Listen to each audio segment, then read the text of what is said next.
Welcome to week 10 of Explore the Bible. We're continuing in the story of the Gospel of John, and here we are in this last few moments of Jesus' life.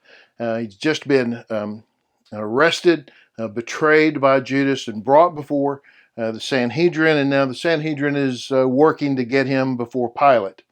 And so they want, because that's what they feel like they need to do if they're going to get rid of Jesus. So before we look at John 18, be sure and subscribe, like, comment, questions, put those in the comments below. Share this video with others. We appreciate it when you do that. And then if you want to give to help support our ministry, our mission work, as well as the teaching that we do, you can go to this website here and you can give towards what we're doing here. Okay, we're going to look at John chapter 18. It says, "Then they led Jesus from Caiaphas to the governor's headquarters. It was early morning. They did not enter the headquarters themselves, otherwise they would be defiled and unable to eat the Passover. So Pilate came out to them and said, 'What charge do you bring against this man?' They answered him, 'If this man weren't a criminal, we wouldn't have handed him over to you.'" Okay. Man, there's a ton in this. I could spend a lot of time on this as well, so we're just going to try to hit some of the high points. But one of the things that we have to recognize here is the brazenness of the Sanhedrin Council, right? So they have just had kind of a fake trial. They've done several different trials of Jesus overnight. All of them really illegal, certainly where they were soliciting people to lie so that they could try to get these charges against Jesus. And now they've brought him to Pilate's headquarters, and it says that it was early in the morning, and they didn't go in because they would be defiled. And they didn't want to be defiled. I mean, God forbid, they be defiled somehow commit some sin so that they cannot eat the Passover. That's what they didn't want to be defiled. Now we'll lie and we'll cheat and we'll get other people to lie and we'll have fake trials, but we can't step foot into that. Man, you get that? Just unbelievable, right? This brazenness to say, well, we don't want to, commit some kind of a religious ritual offense. Who cares if we have complete moral offenses? That really doesn't matter to us. That doesn't bother us that much, right? So Pilate comes out and he says, "What charge do you bring against the man? What's the charge?" And they say, "Hey, if he weren't already a criminal, we wouldn't be here." I mean, if the guy wasn't guilty, why would we bring him to court? Do we really have to put a charge? Do we really have to tell you what we think about him? Do we really have to list out all the terrible things that he's done? Is that what we're supposed to do? I mean, goodness. Why would we be here if he wasn't guilty? Right?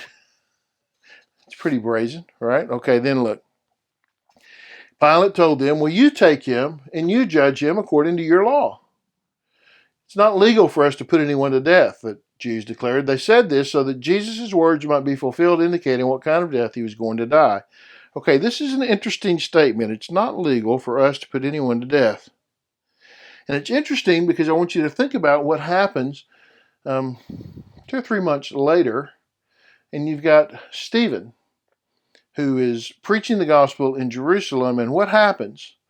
They take him out and they stone him to death. Remember this? Acts chapter 7? They stone him to death. And at the end of that, there's a couple of little things. One is they took his clothes and put him next to one of their men named Saul, right? And the other one is, in chapter 8 of Acts, then the disciples scattered. Many of the followers of Jesus left Jerusalem because they were afraid they would be next. They didn't go to Pilate. They just put him to death. The thing is not that they couldn't put him to death. The thing is that what kind of death? They wanted a public execution, a public crucifixion. That's what they wanted. They didn't just want this to be something according to our law. They wanted the government to proclaim this man to be guilty. They wanted it to be public so everybody would see it, not just the Jews, but the Gentiles as well. They wanted everybody to know. They wanted to shame Jesus because to die on a cross, to die on a tree is to be cursed. So they wanted him to be cursed. They wanted to humiliate him completely in front of everybody by having him hang outside of town on a cross where people that came into town and people that left town would see, this is what happens if you go against us. That's what they wanted. And in their zeal, they fulfilled Scripture. Then Pilate went back into the headquarters, and he summoned Jesus, and he said to him, "Are you the king of the Jews?" Jesus answered, "Are you asking this on your own, or have others told you about me?" Pilate says, "Well, I'm not a Jew. Your own nation and the chief priests handed you over to me. What have you done?" It's an interesting thought, right? What have you done? What have you done to get all these people mad at you? What have you done to turn everyone against you? Jesus says, "Well, my kingdom is not of this world." The question is, are you the king of the Jews? And he says, "My kingdom is not of this world. If my kingdom were of this world, my servants would fight so that I wouldn't be handed over. My servants would fight," like when Peter cut the guy's ear off and Jesus said, "No, we're not doing that," right? "So that I wouldn't be handed over to the Jews. But as it is, my kingdom is not from here." Jesus does not deny that he's the king of the Jews. He just denies what that kingdom looks like. And in essence, he's saying everybody can come and join my kingdom. I'm not just the king of the Jews. I am the king of the universe. I have a kingdom that's different from anything that you could believe, right? Anything that you personally could understand, right? All races, all nationalities can join my kingdom. You don't have to renounce your citizenship to be a part of my kingdom. You don't have to be a certain political party to be a part of my kingdom. You don't have to live in a certain place or come from a certain genealogy to be a part of my kingdom. I can't force anybody into the kingdom, but I can't keep anybody out by force. If somebody wants in, I'm going to let them in because I want them to come in, right? This kingdom is one that cannot be conquered. Kingdom is one that cannot be defeated. That's what his kingdom is like. So you are a king then. Jesus says, "You say that I'm a king. I was born for this, and I have come into the world for this, to testify to the truth. Everyone who's of the truth listens to my voice." "What is truth?" said Pilate. After he'd said this, he went out to the Jews again and told them, "I find no grounds for charging him." I just want to spend a good little bit of time right here because there's so many things here, right? He says, "I was born for this." This is a reinforcement of not just what his purpose is here, but his humanity. I was born. Because then he says this, "I have come into the world for this." Now, I just submit to you that there's nobody else in all of human history who can make a statement like this. "I have come into the world for this." None of us would say that. None of us would describe our existence in that way. We might say, "I was born for this," but we would never say, "I've come into the world," because that indicates that you came from somewhere to this world, and none of us have done that. We all started here. We were born here, but Jesus is not like us. He was born, but he was also God. He was man, but also God. He came into the world for this. He is deity without a doubt, right? And then this statement, to testify to the truth. I came to testify to the truth. And everyone who is of the truth listens to my voice. Jesus is saying there is truth. Truth, not plural, singular truth. He said it before. I am truth, right? I am the truth. Not I know truth, not I speak truth, not I've heard truth. I am truth. And Pilate rejects it. What is truth? Maybe his question should have been, who is truth? But he rejects it. And in rejecting this claim of truth, he rejects Christ. If you reject Christ, you reject truth. If you reject truth, you're rejecting Christ. Now, let me just say very quickly that that's our world today. It's called postmodernism. And postmodernism, very simply, is a rejection of truth. It's a rejection that there's any way that anyone can ever know one thing that is really true, that every person can have their own truths, that there is no overarching truth.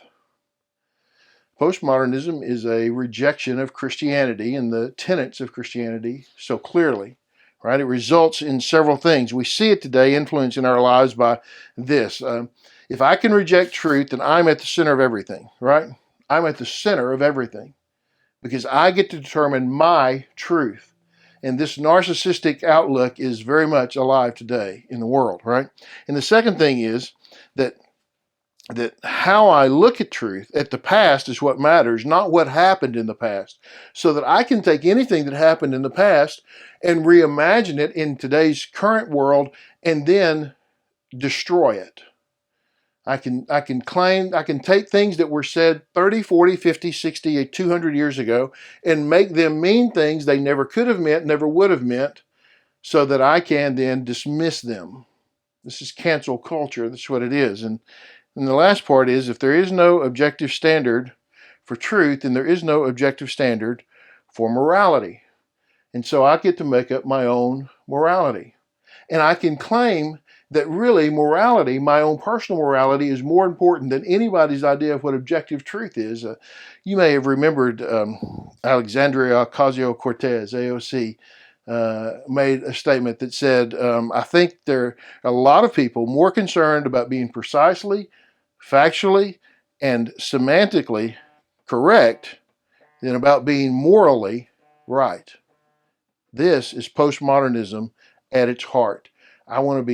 You want to be semantically correct, but you're not morally right. Well, listen, those two things go together.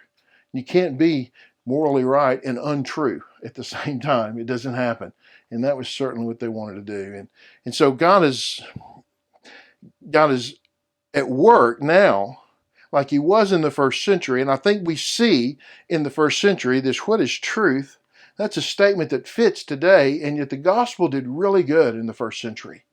So don't be concerned that the gospel cannot prosper now, because the gospel prospered well in the first century. So Jesus is readily able to take on this idea that there is no truth, readily able to win in that battle. Hey, thanks for watching. I hope that's helped. I know it went a little bit long today, but I thought some of that stuff was really important for us to talk about in regards to this passage. Be sure and subscribe to the videos, our whole channel, if you haven't already. Like, comment, share. We appreciate it when you do that. Thanks for teaching. Thanks for watching. We'll see you next time.